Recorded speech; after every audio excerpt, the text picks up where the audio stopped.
As much as I want to stand on the existing protocol, I guess I must acknowledge the presence of His Excellency, the permanent representative of the ECOWAS president to Ghana, and most importantly, Professor Kwame Karikari.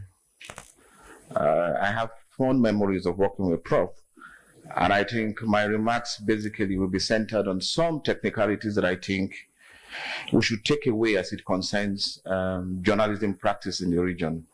I also want to take time to recognize Professor Prempre as well, and Mr. Suleiman Abraham, a very good friend, brother, whom I've worked with for so many years, and I do appreciate his linkages and his support with Wadamos and the entire staff of MFWA, from which I'm an external staff by co-option.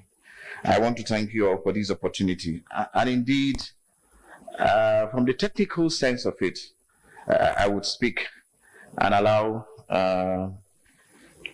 the special rep to give a very much more detailed, holistic statement with regards to ECOWAS concerns and the benefit ECOWAS seeks to achieve from our engagement in the next 2 days. I really want to center my remark around 5 key concerns. The first, I think, that is concerns journalism. I want to look at how positive and negative citizens journalism has been on media and democracy. I also want to take time to consider the creation of new echoes of media spaces, how it has impacted on the media defending democracy itself. And I think it's also necessary to look at digital media because digital media has so much impacted on crisis management that I think it's wise for us to look at it holistically. And if we don't look at it holistically, the rest of the world will move ahead of us. I was excited when I heard somebody introduce herself as a defense security analyst. It's good for us because cyber security is something that the rest of the world has gone ahead with. And we seem to be behind in Africa. And the impact is getting so much at us that we are not taking that deep contextual introspective look on cyber security and how it penetrates into the media space as well. Then finally, I would just want to make a remark on a policy document that Professor Kwame Karikari took time to work with us at the ECOWAS to develop. And I really feel excited and gratifying to go to sit by him today and speak and tell him that we need to look at this policy document. It's the ECOWAS policy on norms and standards for media in promoting peace and security.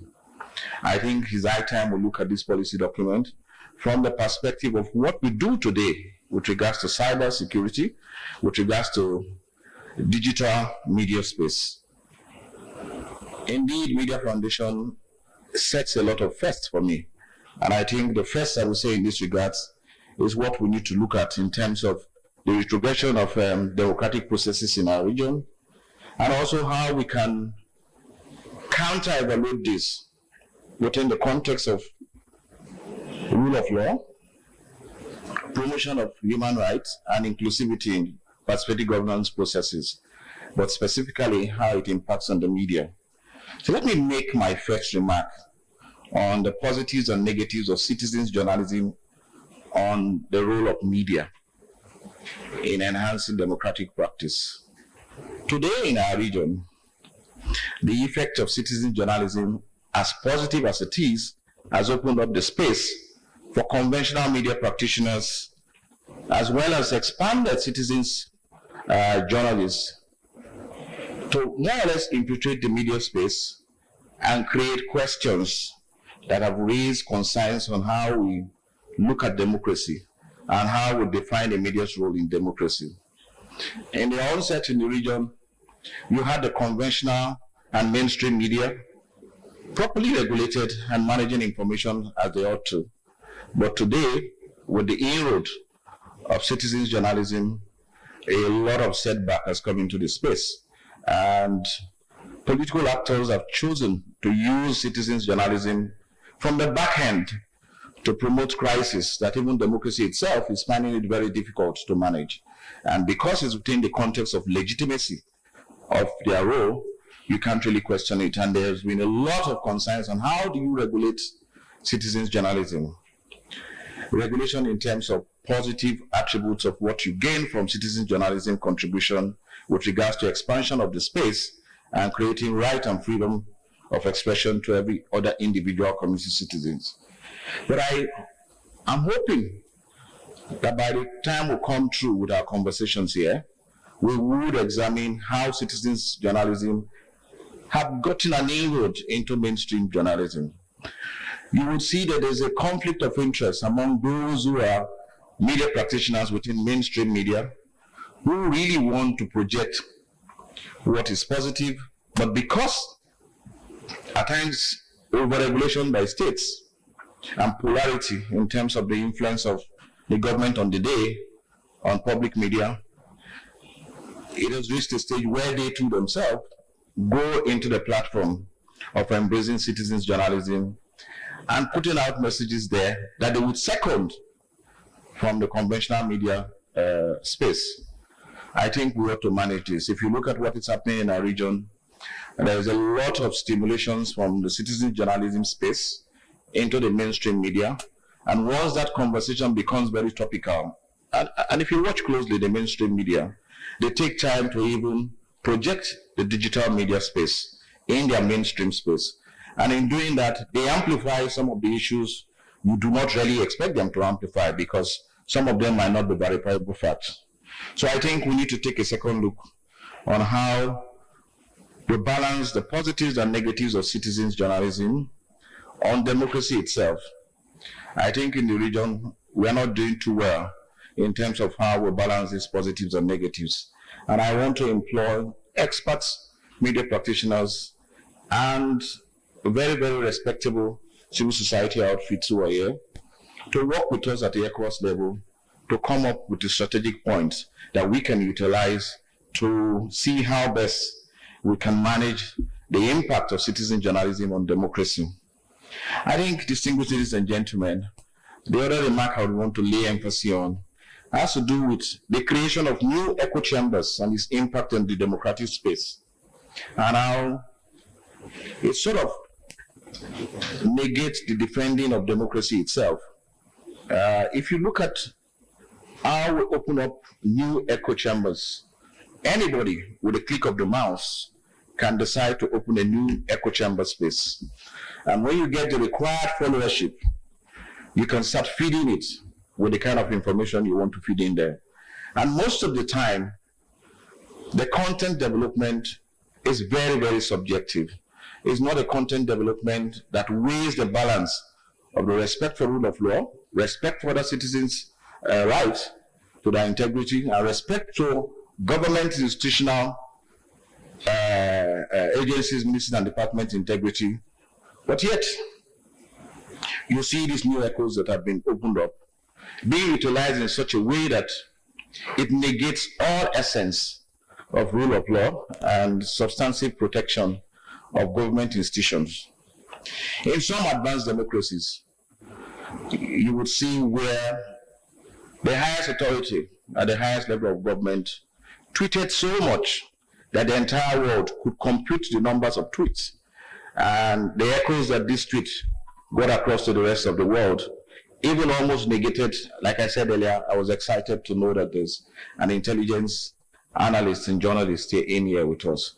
At that time, in that particular space, even those who wanted to balance the civility in the intelligence space, they were forced to be cautioned because tweets were sent out to them as well. So I really want to say it will be necessary for us to see how best we can get the concerns of protecting human rights integrity and integrity of rule of law institutions and member state government authorities, ministers and departments, agencies' integrity in such a way that what the public media does, the mainstream media does, those who practice citizens journalism should have a way of understanding that if you set up a group, you should not set it up with a negative intention of negating the peace of the polity, and creating stability within the country's space. I think in this instance, it will be wise to look at the political class and political parties on how they create eco-media spaces. And I think as journalists, you should re-emphasize to them when certain eco-media spaces are being created, you should watch out and look at the intentions and the back-end managers of these eco-media spaces. The last but not the least, I would want to make a remark on is on the balancing of freedom of expression with the rule of law and the protection of human rights. I am really excited at what Wadamos has set out itself to do.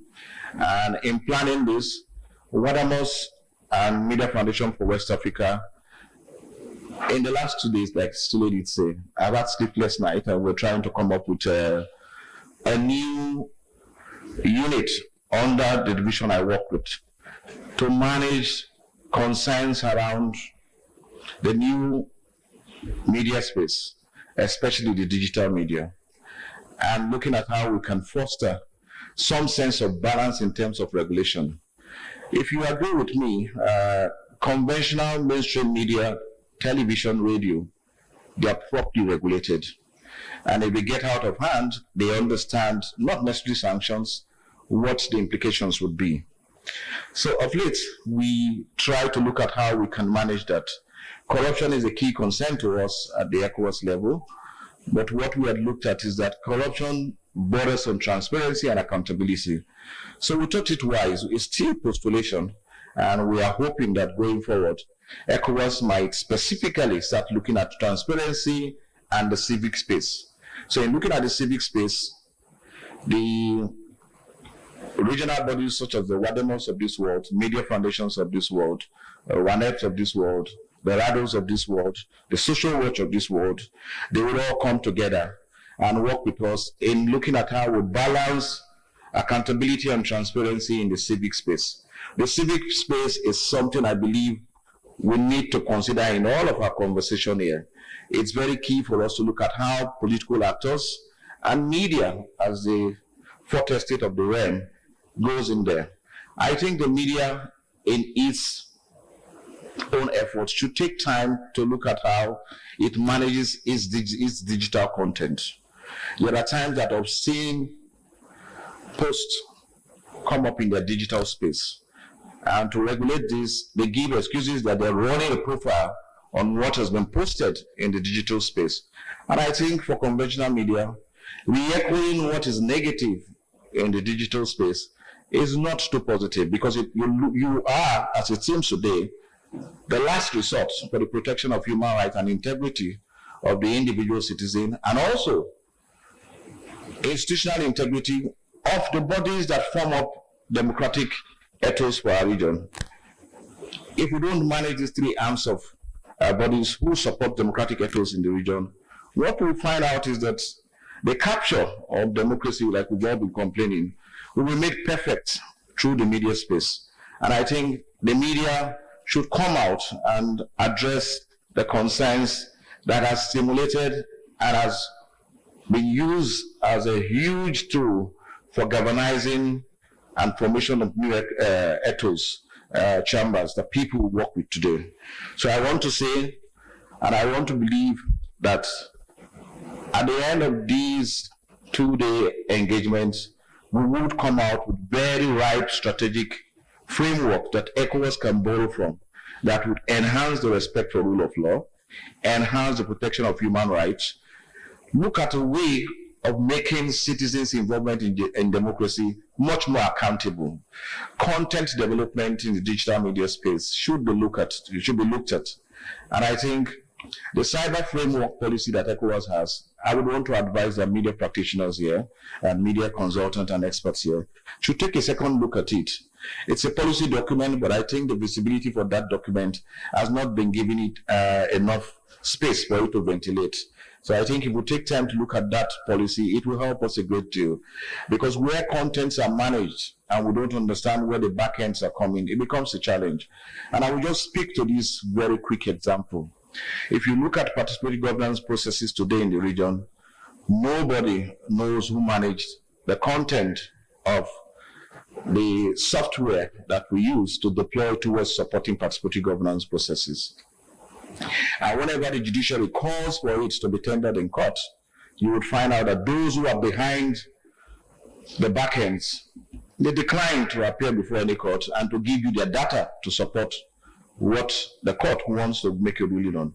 I think this is something we need to galvanize experts and devoted national commitment citizens who are very committed to the state and the cause of the region to work around and develop strategic back-end digital materials that our participatory governance agencies can work with.